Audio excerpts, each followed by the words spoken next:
Every gardener dreams of turning kitchen scraps into rich, dark, crumbly worm castings, what many call black gold. But here's the truth most don't tell you. Most vermicomposting systems fail after a few months. Either the worms overheat, drown, escape, or the bin turns into a soggy, smelly mess. The key to success isn't about expensive gear or fancy additives. It's about creating a stable, natural microenvironment where worms can thrive year-round. After years of experimenting with every bin, bucket, and plastic box imaginable, one method has stood the test of time.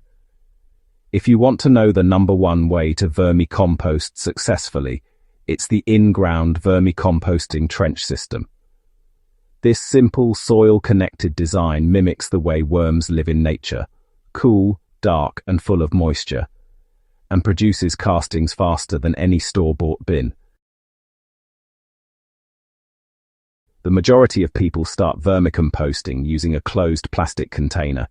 It's easy, but it's also where things go wrong. Heat builds up quickly, oxygen runs low, and moisture can't regulate properly. In hot climates, bins cook worms alive.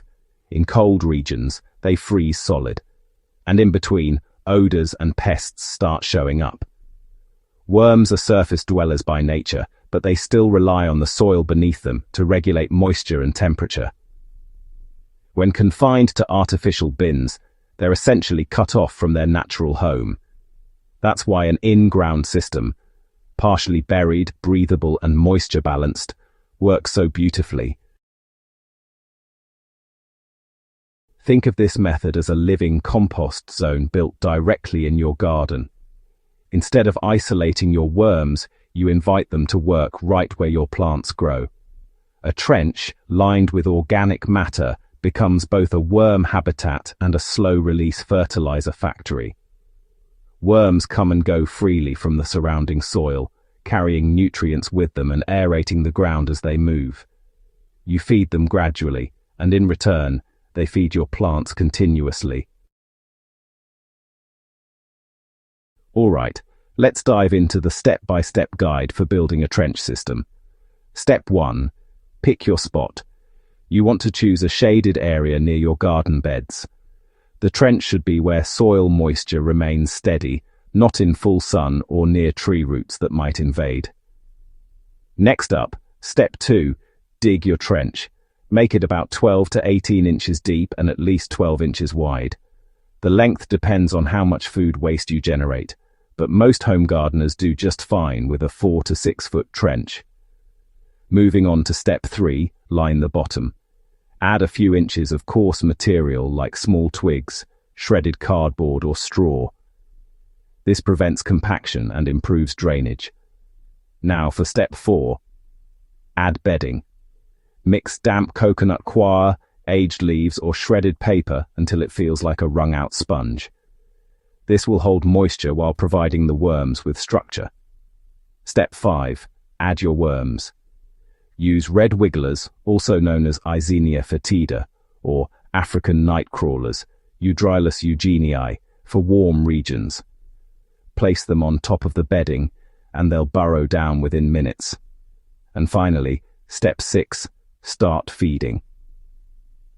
Bury kitchen scraps like vegetable peels, fruit waste, eggshells, and coffee grounds in small amounts across the trench. Cover each feeding with an inch of bedding to keep those pesky pests away. Just remember to avoid meat, oily foods, and citrus. Now, let's complete the system with step 7. Cover the trench. Lay a layer of mulch, old carpet, or cardboard over the top to retain moisture and block sunlight. You can even plant directly above it. Tomatoes, peppers, or herbs thrive here. On to step 8. Maintain and harvest. Keep the trench moist but never waterlogged. Every few weeks, feed lightly again. After 3 to 4 months, you'll find rich, earthy castings ready to mix into your garden soil. This system works because it's self-balancing. There's no need for constant temperature monitoring or aerating bins.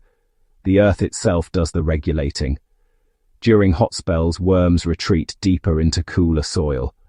In cooler months, they rise closer to the surface. There's always oxygen, always moisture, and always access to new food. It also eliminates odor, pests, and the worm exodus problem that plagues plastic bins. And the payoff is constant, nutrient-dense castings produced exactly where your plants need them most. If you're serious about long-term vermicomposting success, skip the stacked bins and overpriced gadgets. The in-ground trench system is nature's original blueprint. Simple, sustainable, and endlessly productive. Your worms will thrive, your soil will stay alive, and your plants will reward you with healthier growth season after season. Start with one trench, feed it consistently, and in a few months, you'll understand why this is truly the #1 way to vermicompost.